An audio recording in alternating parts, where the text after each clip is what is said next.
Kumusta mga kaibigan? Ngayon ay ibabahagi ko ang recap ng Episode 1 ng I Parry Everything, isang anime na puno ng aksyon at komedya.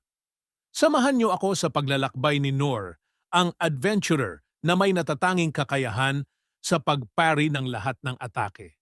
Tara, simulan na natin! Si Noor ay isang batang lalaki na gustong maging adventurer matapos mamatay ang kanyang ina. Nagpunta siya sa Royal Capital at sinabihan ng Guildmaster na kailangan muna niyang mag-aral sa training school para maging adventurer.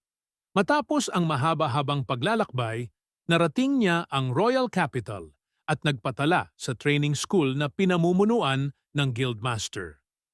Sa training school, natutunan ni Noor ang iba't ibang kasanayan na kailangan ng isang adventurer. Subalit, sa kabila ng kanyang pagsusumikap, bumagsak siya sa lahat ng klase dahil hindi siya matuto ng basic skills. Ngunit, natuklasan niyang may isang kasanayan siya na labis niyang kinagigiliwan, ang pagpari ng mga atake gamit ang espada. Kahit anong klasing atake ang dumating, kayang iwasan ni Noor gamit ang kanyang parrying skills. Pagkatapos ng ilang buwan ng pagsasanay, nagdesisyon si Noor na umuwi muna at magpakadalubhasa sa pagpari. Sa loob ng 10 taon, nag-ensayo siya ng mabuti hanggang sa kaya na niyang magpari ng 1,000 espada kada segundo. Isinakripisyo niya ang lahat ng oras at pagod para lang mapabuti ang kanyang natatanging kasanayan. Pagkatapos ng kanyang mahabang pagsasanay, bumalik siya sa guild upang subukang muli. Sa kanyang pagbabalik, naawa sa kanya ang Guildmaster at tinanggap siya bilang isang mababang F-rank adventurer. Dahil sa kanyang ranggo, hindi siya pinapayagang sumali sa mga tunay na quests at nagtatrabaho lang siya sa mga manual labor sa paligid ng syudad. Ginagawa niya ang iba't ibang mabibigat na trabaho tulad ng paglilinis ng mga kalsada at pag-aayos ng mga sirang kagamitan. Isang araw, habang nagtatrabaho malapit sa isang kuweba, narinig ni Noor ang isang sigaw ng tulong. Pumasok siya sa kuweba at natagpuan ang nobla na si Lady Lin at ang kanyang mga guwardiya na inaatake ng isang minotaur.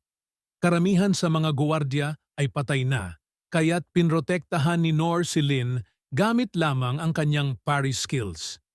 Sa una, natakot si Noor dahil hindi niya alam kung paano labanan ang isang malaking halimaw tulad ng minotaur. Ngunit sa tulong ng kanyang determinasyon at kasanayan, nagawa niyang ipagtanggol si Lady Lin. Sa gitna ng laban, nabasag ang espada ni Noor pero sa huling pari niya, natanggal ang sandata ng minotaur at napugutan ito ng ulo gamit ang sarili nitong palakol. Matapos maligtas, tinangka ni Lin na pasalamatan si Noor pero umalis siya agad dahil nahiya siya na nahirapan siya sa laban. Determinado siyang mag-ensayo pa, lalo upang mas mapabuti pa ang kanyang kakayahan. Bumalik si Noor sa guild at nagpatuloy sa kanyang trabaho. Sa kabila ng kanyang tagumpay, naniniwala pa rin siyang kailangan niyang magsikap pa at magpakadalubhasa sa kanyang mga kakayahan.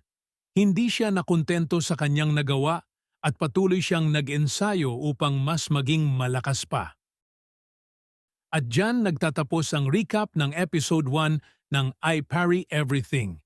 Sana ay nagustuhan ninyo ang kwento ni Noor at ang kanyang kakaibang pakikipagsapalaran. Abangan ang susunod na episodes para sa mas marami pang aksyon at komedya. Huwag kalimutang mag-subscribe at mag-like sa aming channel para sa iba pang anime recaps. Salamat sa panunood!